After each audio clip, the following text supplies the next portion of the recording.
नमस्कार दोस्तों। आज के इस वीडियो में हम बात करने वाले हैं पोस्ट ऑफिस की दो खास स्कीम्स के बारे में। पहली मंथली इनकम स्कीम और दूसरी है आरडी यानी रिकरिंग डिपॉजिट स्कीम। दोनों स्कीम्स को अगर समझदारी से कंबाइन किया जाए तो एक ऐसा कॉम्बो बन सकता है जिससे आप थोड़ा ज्यादा रिटर्न जनरेट कर सकते हैं। आपने इंटरनेट या यूट्यूब पर जरूर सुना होगा कि पहले पैसा मंथली इनकम स्कीम में इन्वेस्ट करो, फिर हर महीने मिलने वाला इंटरेस्ट आरडी में जमा करो।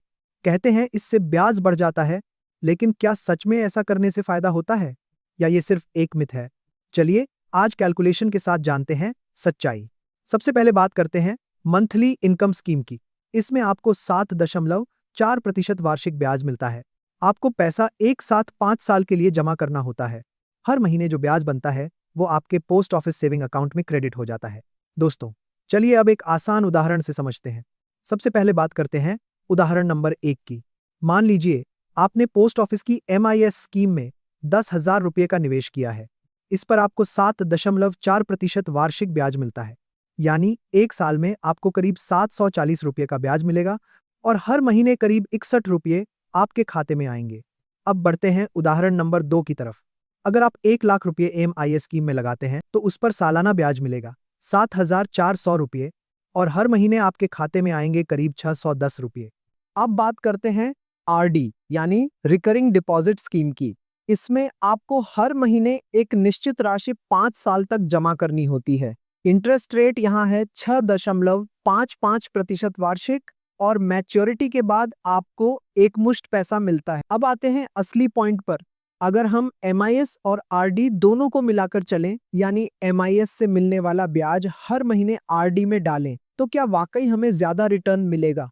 मान लीजिए आपने MIS स्कीम में 1 लाख रुपए लगाए हैं, तो आपको हर महीने करीब 617 रुपये ब्याज के रूप में मिलेंगे। अब मान लीजिए कि आप वही ब्याज हर महीने पोस्ट ऑफिस RD स्कीम में जमा करते हैं, यानी हर महीने 610 रुपये की निवेश। 5 साल में आपकी कुल जमा राशि होगी 36,600 रुपये और उस पर ब्याज मिलाकर आपकी RD मैच्योरिटी राशि बनेगी 43,533 रुपये। अब MIS का मूलधन यानी 1 लाख रुपए आपको 5 साल बाद पूरा वापस मिल जाएगा, यानी कुल मिलाकर 5 साल बाद आपके हाथ में होंगे 1,43,953 रुपए। अब देखते हैं, अगर आप सिर्फ MIS में ही निवेश करते हैं तो 5 साल बाद आपका मैच्योरिटी अमाउंट लगभग 1,37,020 रुपए होगा। लेकिन जब आप MIS के ब्याज से हर महीने RD में निवेश करते हैं तो वही रकम बढ़कर लगभग 1,43,953 रुपए तक पहुंच जाती है। यानी MIS प्लस RD स्कीम से आपका कुल रिटर्न सिर्फ MIS से लगभग 6,900 रुपये ज्यादा हो जाता है और यही छोटी सी समझदारी आपकी कमाई को कई गुना बढ़ा देती है। अब सवाल उठता है, क्या ये MIS प्लस RD का कॉम्बो सच में ज्यादा देता है? तो जवाब है नहीं, बहुत मामूली फर्क है। अगर आप यही पैसा सीधे NSC यानी नेशनल सेविंग सर्टिफिकेट में डालते, जो अब भी 7.7% ब्याज देता है, तो 5 साल बाद आपको इससे भी ज्यादा रिटर्न मिलता। उदाहरण के लिए, अगर आप 1 लाख रुपए NSC में लगाते हैं तो 5 साल बाद आपको लगभग 1,44,493 रुपए मिलते हैं, यानी MIS और RD से भी बेहतर रिटर्न, क्योंकि NSC में ब्याज हर साल कंपाउंड होता है जबकि MIS में ब्याज हर महीने दिया जाता है, जो आगे ग्रो नहीं करता।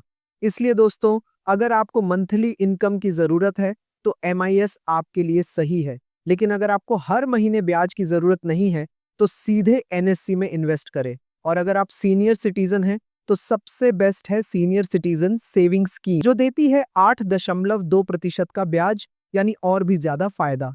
तो निचोड़ ये है, अगर मंथली इनकम चाहिए MIS लीजिए, अगर नहीं चाहिए NSC बेहतर है, और अगर सीनियर सिटीजन है SCSS बेस्ट है।